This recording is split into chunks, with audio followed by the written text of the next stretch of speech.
I'm going to show you an updated method on how you can use one name on Facebook, and if you'd like to see more videos like this, subscribe to the channel for more updates. First, open Play Store, then type or search for BBVPN.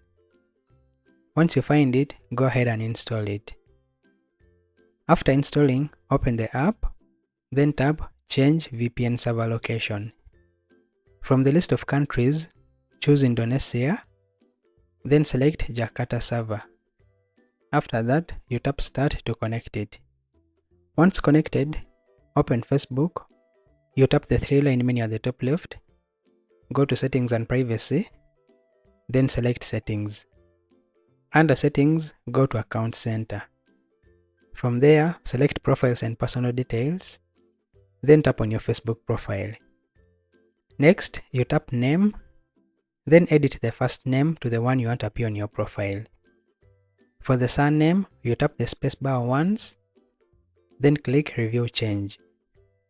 Finally, you tap Save Changes, and just like that, you'll have one name on your profile.